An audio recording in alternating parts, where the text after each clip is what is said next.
Also time for a chit-chat. Let's go, girl. Okay, chit-chat time. Ladies assemble. Do like a little page. All the ladies to Studio One, please. All the ladies.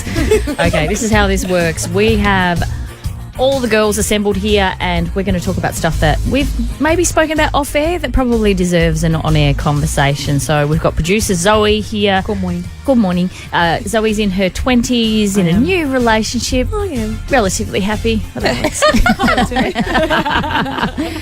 But also a bit of a career girl as well. Absolutely smashing goals at work. And we've got newsreader Abby, RBF face.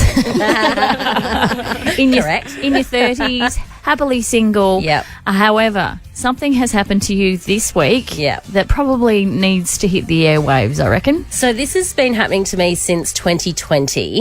A guy over in, I think he lives in, well, I've done some digging. I'm going to be transparent. I did a bit of digging and he lives in Melbourne. He has been messaging me on Facebook Messenger since 2020.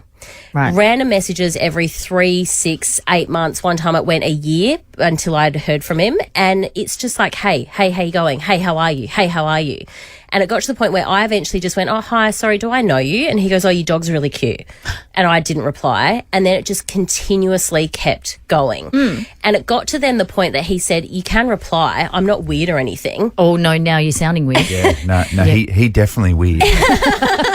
But in this time as well, I did a bit of digging, as I said. He met a woman, he got engaged, he's married. This guy's married. Right. And I've spoken to other people. Just before I walked in here, Maddie Rose stopped me and said, I've been getting messages on Instagram from a guy since 2018, just like random videos that he sends me. Yeah.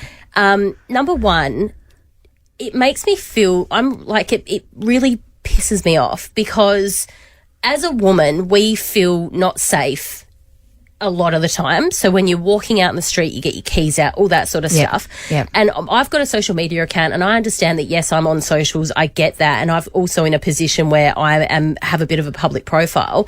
But the fact that people just continuously think it's okay after not getting a reply to message you is just wrong. So number one, it actually gets me, like I get a bit teary over this because I just feel like it's just not okay. But also, Abs, you know what people are going to say, just block him. Oh, well, that's it. And so that's my thing is I've turned notifications off on my phone. So randomly, all of a sudden, I've got 6 messages and I'm like, oh, my God. And I'm so I know this is an excuse, but I'm so busy and I forget to do it. So, yes, number one, I should just block him. But I guess I want to know unwanted attention and how to deal with it. Has anyone out there had the same thing? How does it make you feel? And also, who's behind it? Like, have you had a friend's boyfriend messaging you, or have you had your boss messaging you stuff? And what have you done about it? Yeah. Okay. Producer Zoe, you ever had it? Oh, yeah. I'm lucky. Not so much. When I was a bit younger, maybe, like in high school and things like that, boys just not getting the message.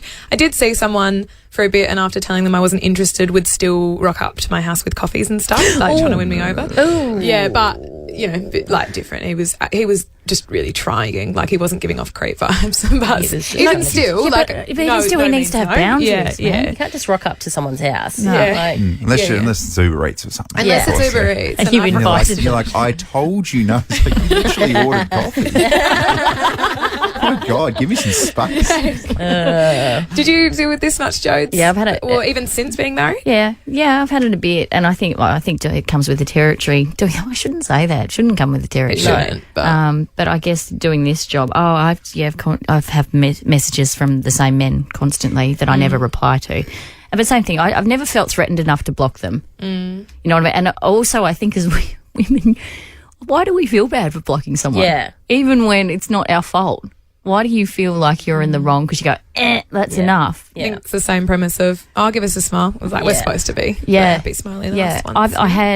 I went through a stage there where someone had my phone number, and every time they would call, it would be a FaceTime of a certain part of their genitalia, to the point where I went to the police and said, what's going on here? Yeah, well. That was extreme, and they were like, there's nothing we can do. I'm like, you can't track this guy down and say, stop doing it. calling with your...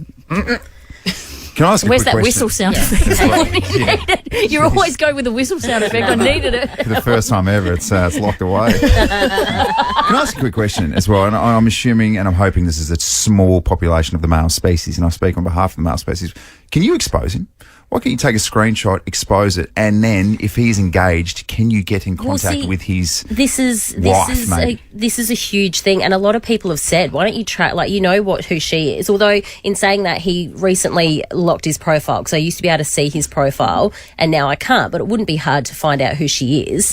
But that's it. When you do get this unwanted attention, do you go to the point of, I'm going to go and speak to the fiancé, or I'm going to message her? Because if he's doing it to me, is he doing it to heaps of other women? I'd say yes. Yeah, you would assume so. Go to his fiancé if he's not going to listen. Yeah, but then on the other side of that, I've seen people who do out people on social media and say, oh, look, and then they get hate for it. Yeah. Well, there was a case out at Elizabeth not so long ago, and there was a guy. Remember that guy chased through the Elizabeth shopping centre in My Hills? Remember that? Yeah, I Because he remember bolted that. outside of court. So he, there was a woman that said, I was getting all this unwanted attention from him. And then there was a massive pile-on. So she came out, there was a news story on him, and then there were literally 50 other women that came out and said, oh my God, I know him. He's been doing that to me as well. 13 24 10, Yep. situations like this, have you been in there, and how do you deal with this unwanted attention when, I suppose, there's different elements that you're thinking from a female perspective? Have you received it online? Who was it? Why did it make you feel uncomfortable? How did you deal with it? 13 24 10. Let's go to Leah. Good morning, Leah. Good morning, how are you? Good. I'm so sorry if this has happened to you. Yes, so about 5 years ago, there was a guy who was messaging me. I was only about 17, so at the time I thought he was being nice. So I gave him my address. He came over one time. He was really, really creepy.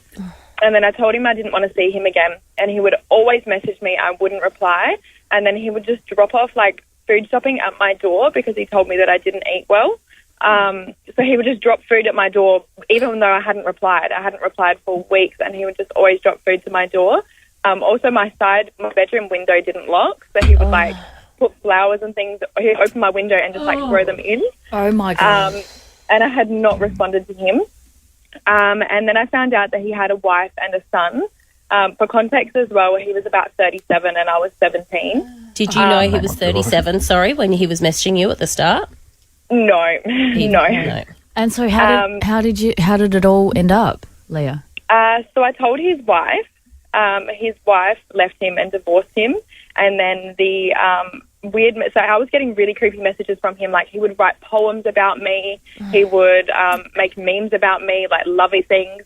It was really, really strange. And then when I told his wife, he turned into just straight abuse. He said it was my fault that they divorced. It was my fault that she left him.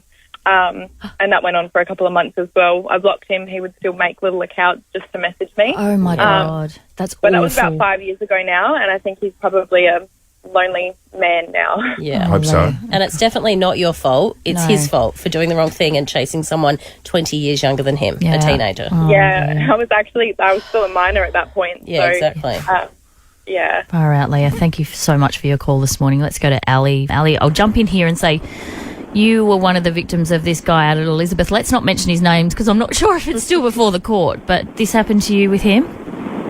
Yeah, actually, he messaged me over the past 4 or 5 years. I never responded to any of them, but yeah, he just kept going. He found me on a dating site about 5 or 6 years ago and then searched my Facebook for me and just kept messaging me constantly. I had a guy recently who I matched with him, and then I sort of looked at his profile and went, oh, probably not for me. I unmatched him, and he found me on Facebook and said, why'd you unmatch me for? Like, I wanted to talk to you. So, Ali, have you heard from him recently, or has it all stopped? No, not since the whole court case thing, thankfully. And was it a case where you saw him on the news and went, oh, my God? Yeah, my sister-in-law actually tagged me and she's like, oh my God, is this the guy that has been messaging you? And I was like, yes, that's him. Yeah. Wow. Wowee. Well, thank you so much for your call, Tennille. Oh, gosh, these calls never end, do they, Mo? Tennille, what happened? So I used to work in a store as a cashier and I had a customer come through and I made small talk, was really friendly as you are with customers. And then he started coming back frequently and never purchasing things. And on Valentine's Day, he bought me flowers and he'd bring me cups of coffee and stuff like that. Always just sort of checking in on me. It was really weird.